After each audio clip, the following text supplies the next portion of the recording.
और आज हम बात करें हमारे बच्चों की ईटिंग हैबिट्स के हवाले से, जिसको लेके हर माँ बहुत ज़्यादा परेशान होती है कि भाई हमारा बच्चा सर्टेन चीज़ें नहीं खाता। अच्छा, एक ये भी चीज़ है कि आजकल माओं को भी नहीं पता और हमें भी नहीं अभी तक पता चला कि किन किन चीज़ों से एलर्जी होती है। वो तो इतने अरसे के बाद पता चला कि हम एलर्जिक हैं इन फूड्स को लेके। हमें पता वैसे कैसे चल सकता है कि हमारे बच्चे को जैसे कुछ लोगों को जैसे ना कि दूध सूट नहीं करता, कुछ लोगों को आटा गंदम सूट नहीं करती, हमें कैसे पता चलेगा कि हमारे बच्चे को किसी न किसी चीज़ से एलर्जी है? देखिए, बहुत सारी एलर्जीज ऐसी होती हैं जो बाय बर्थ होती हैं और कुछ एलर्जीज ऐसी होती हैं कि जो काफ़ी टाइम के बाद अपीयर होती हैं। ठीक है, ग्लूटेन एलर्जी आपके मिड 30s में भी हो सकती है आपको, सही है। हाँ, ये ज़रूरी नहीं है कि वो बचपन से ही हो रही हो। लैक्टोज इंटॉलरेंसी भी बाद में हो सकती है। ठीक है, तो उसमें ये होता है कि अब आप हर चीज़ का एलर्जन टेस्ट नहीं करवा सकते।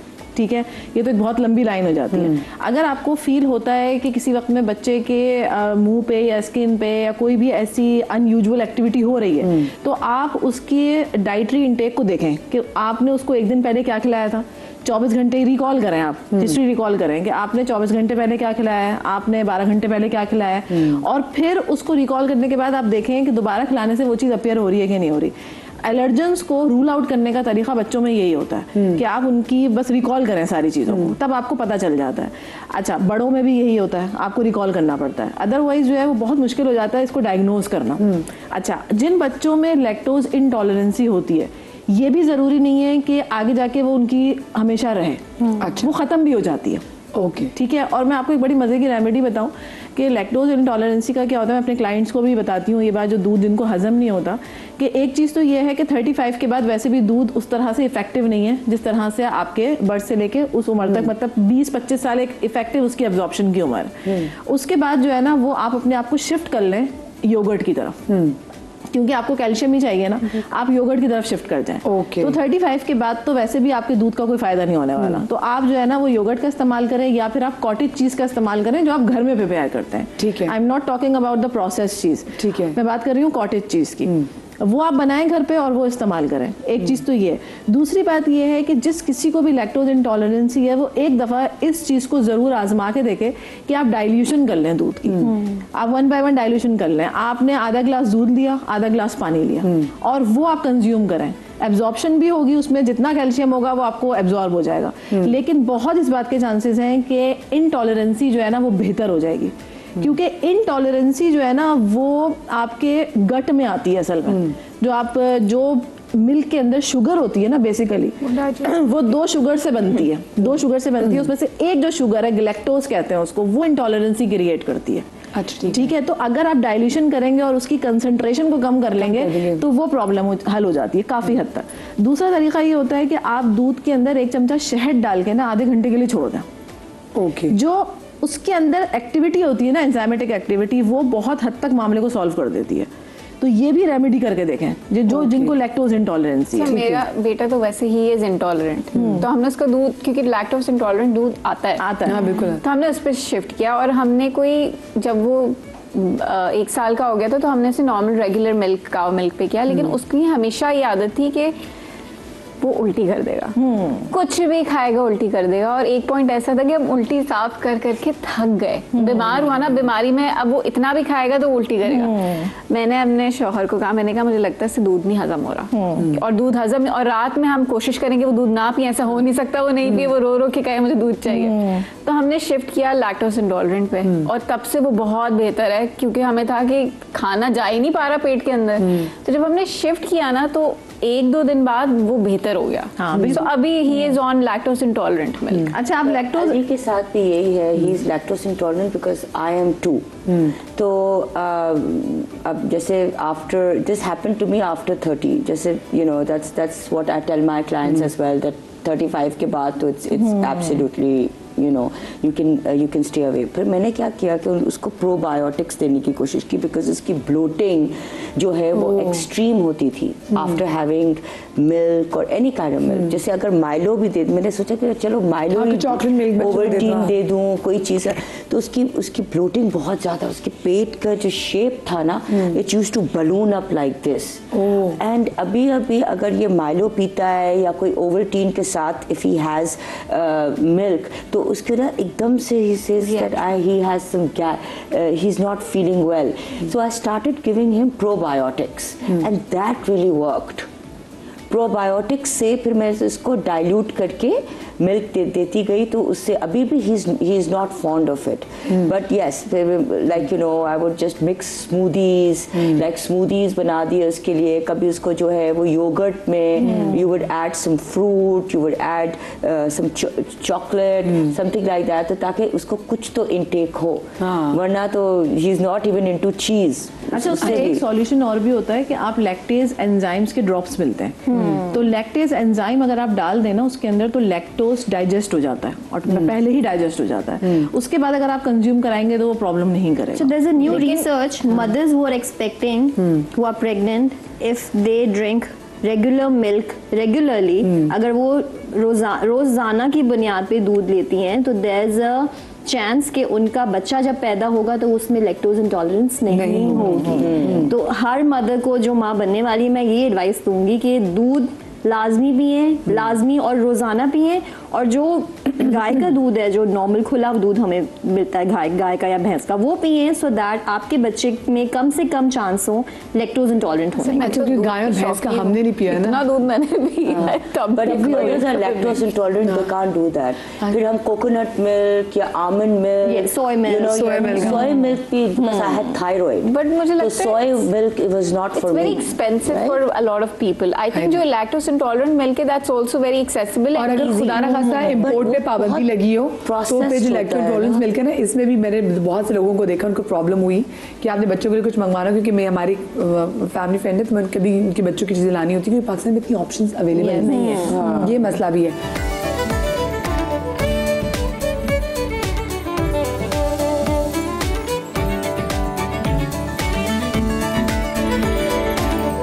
अच्छा, मुझे बताएं, जैसे आपने दूध की बात की, हमारे तो जो प्रेग्नेंट लड़की उनको दूध पिलाया भी जाता है इसमें देसी घी डाल के, क्योंकि होता है एक तो होता है कि जी डिलीवरी जो हो वो स्मूथ हो, तो बड़ी कोशिश होती है कि जिसमें देसी घी डाल के इस औरत को दिया जाए। इट्स अ मिथ, ऐसा नहीं है कि वो कोई चिकनी चीज खाएगी तो वो फिसल के बच्चा बाहर आ जाएगा, that does not make sense.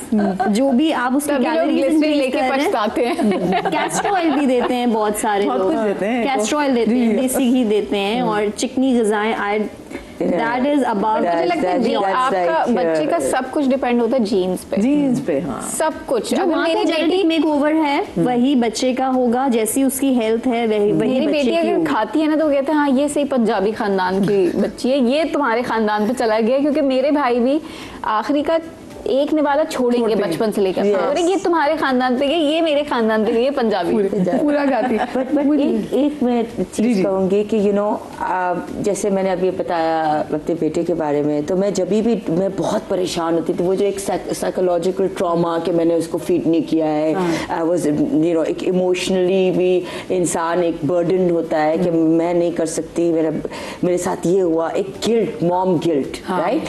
तो जब मैं इसको डॉक्टर्स के पास लेके जाती थी, मुझे हमेशा डॉक्टर कहते थे कि एक्टिव है, तो मैं कहती थी हाँ।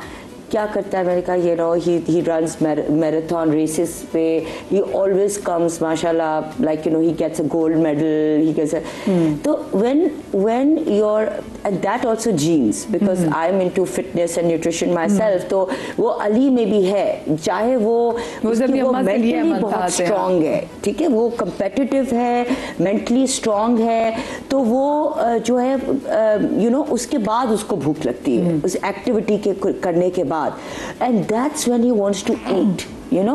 तो एक किस्म की उसके अंदर है कि मैं डॉक्टर्स मुझे कहते थे कि if he's strong and if he's healthy, he's into sports, if he's not eating and if he's slightly like आपको लगता है कि वो underweight है, it's fine, because he will build it up।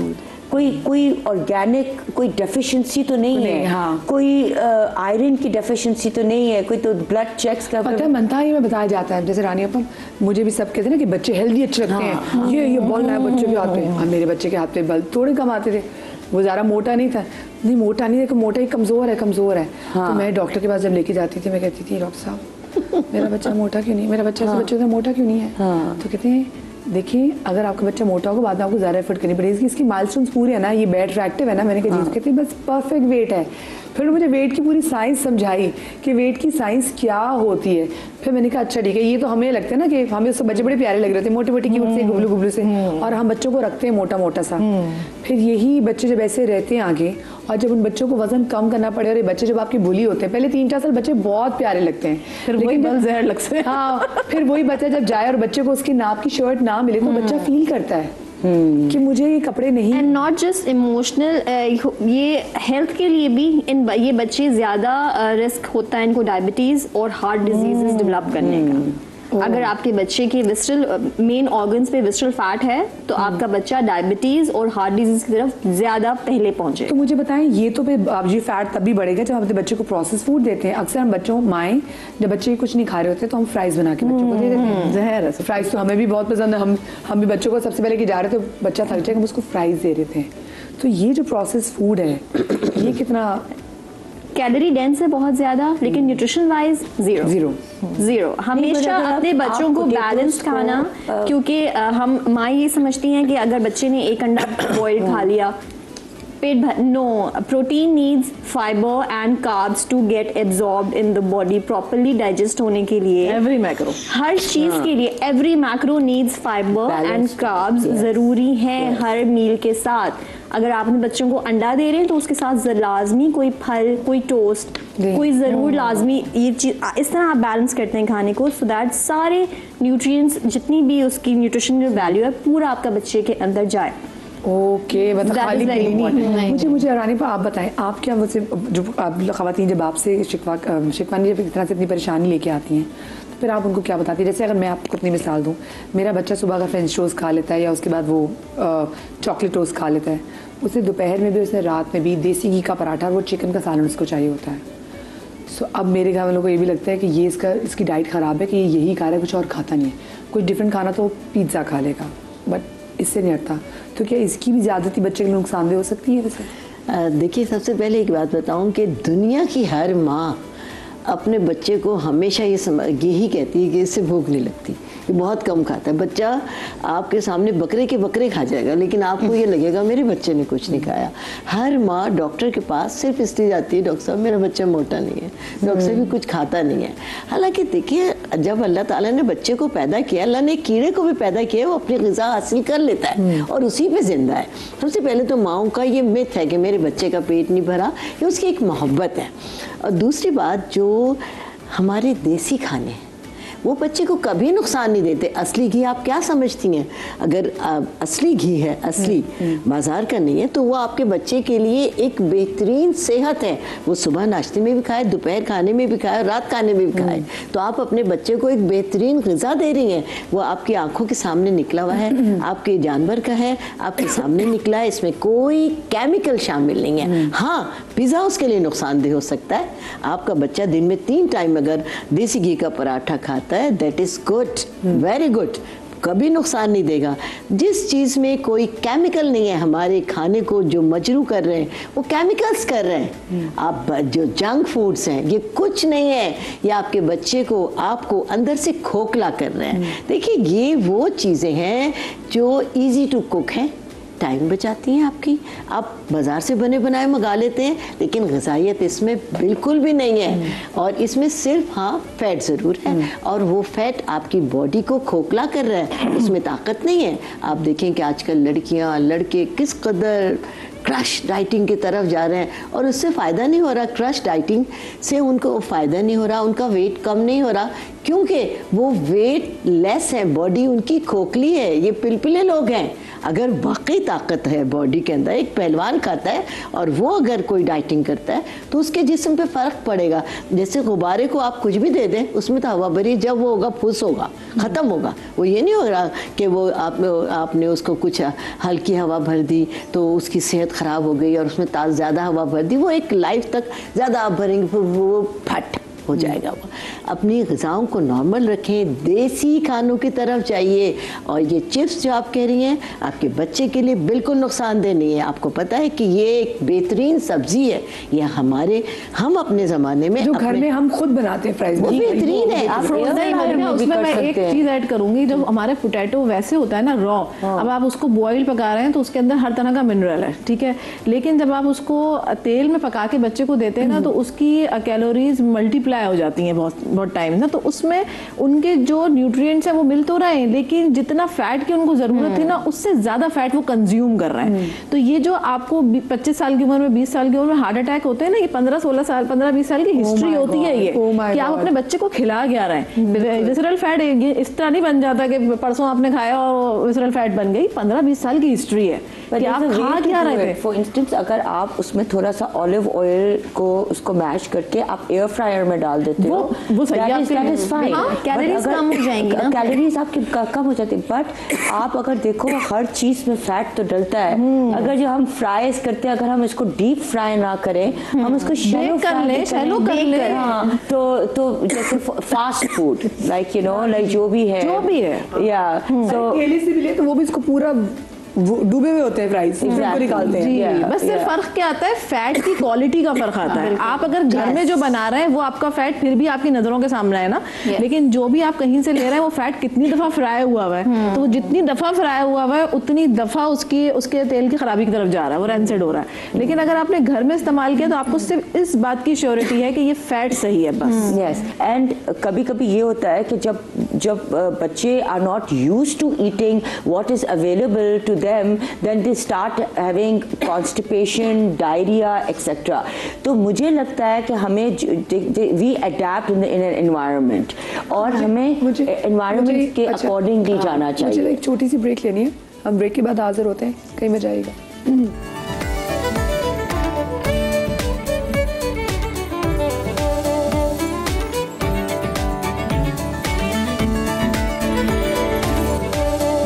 Welcome back after the break. और जनाब ये जो छोटे छोटे टेढ़े हैं ना जो हमें अक्सर बड़ा परेशान करते हैं, और हम भी इसलिए परेशान होते हैं क्योंकि माओं को यही टेंशन होती है। मैं जब भी ट्रैवल करती हूँ मेरी दो सिर्फ टेंशन होती हैं, वो दोनों चीज़ें अगर सॉल्व हो जाए तो मैं खुश होती हूँ। अब मुझे शॉपिंग का भी इतना कोई क्रेज़ नहीं होता। मेरे बच्चे ने अगर खाना खाया हो and if he has cooked, मतलब उसने अपने बाथरूम का बिजनेस किया हो, मैं कहती हूँ बस सुकून, मेरा आज का दिन बहुत अच्छा गुजरेगा क्योंकि दो इंपॉर्टेंट काम मेरे बच्चे ने करनी है। अब मुझे बताएं, ये आप सबसे मेरा सवाल है कि बच्चे आजकल के बड़े पिकी ईटर्स हैं। कोई भी चीज़ आप बच्चों को जब ट्राई करवाएं, बच्चे नहीं खाते, फल नहीं खाएंगे। और आजकल की माएँ बहुत स्ट्रगल कर रही हैं बच्चों को फल को लेकर, वो कहती है हमारा बच्चा फल खाता ही नहीं है। क्या करना चाहिए? ये food picky eating is something, एक ऐसी चीज़ है जिससे आप अपने बच्चों का ये पता चलता है किसी टेक्सचर से उनको प्रॉब्लम है। बहुत सारे बच्चे हैं जो अंडा फ्राइड खा लेते हैं, बॉइल्ड नहीं खाते क्योंकि उनको वो स्लाइमी टेक्सचर नहीं अच्छा लगता।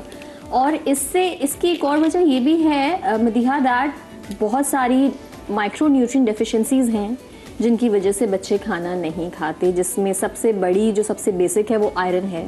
आयरन डेफिशिएंसी की वजह से बच्चे खाना नहीं खाते। Magnesium, zinc, vitamin B12 and folate, ये कुछ ऐसे इंपॉर्टेंट माइक्रो न्यूट्रिएंट्स हैं कि जिनकी डेफिशिएंसी अगर बच्चों में होती है तो उसकी वजह से लॉस ऑफ एपेटाइट हो सकता है। As a mother, as a doctor, मैं ये हमेशा कोशिश करती हूँ कि मेरे बच्चों की ये जो न्यूट्रिशनल रिक्वायरमेंट है ये पूरी होगी तो बच्चा खुद ही खाना मांगेगा। और ये कमी हमने कैसे पूरी करनी है? बच्चों को बैलेंस्ड ग़िज़ा देके, जिसमें प्रोटीन भी हो, जिसमें कार्ब्स भी हो, जिसमें हेल्दी फैट्स भी हो, और जिसमें माइक्रो न्यूट्रिएंट जिसका सोर्स फल और सब्जियां हैं वो भी हों। तो अगर एक तरीके से आपका बच्चा नहीं खा रहा, दूसरा तरीका ट्राई करें।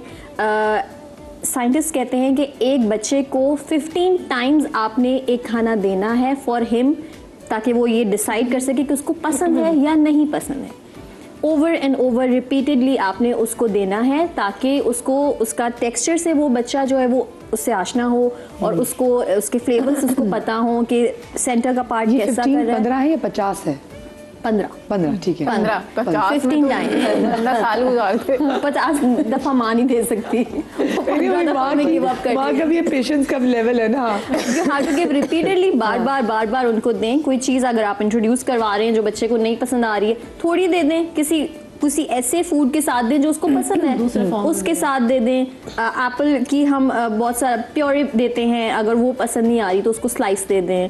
अगर बहुत सारे बच्चों में एप्पल का छिलका डाइजेस्ट नहीं होता, बच्चा उल्टी कर देता है, खजूर का छिलका डाइजेस्ट नहीं होता, उनको पील करके दे दें, क्यूकम्बर पील करके दे दें। बहुत सारी ऐसी चीज़ें जो आप मॉडिफाई करके अपने बच्चों को दे सकते हैं, जिससे उनकी जो माइक्रोन्यूट्रिएंट की डेफिशिएंसी भी उनकी पूरी होगी और भूख भी लगेगी, खाना भी खाएंगे। रानी आप बताएं। देखिए, मैं ये कहना चाहूँगी कि ये तमाम जो न्यूट्रिशन की, विटामिन की ये सारी बातें हो रही हैं, ये बिल्कुल सही हैं, लेकिन असल में आज का बच्चा जज्बात से आ रही है।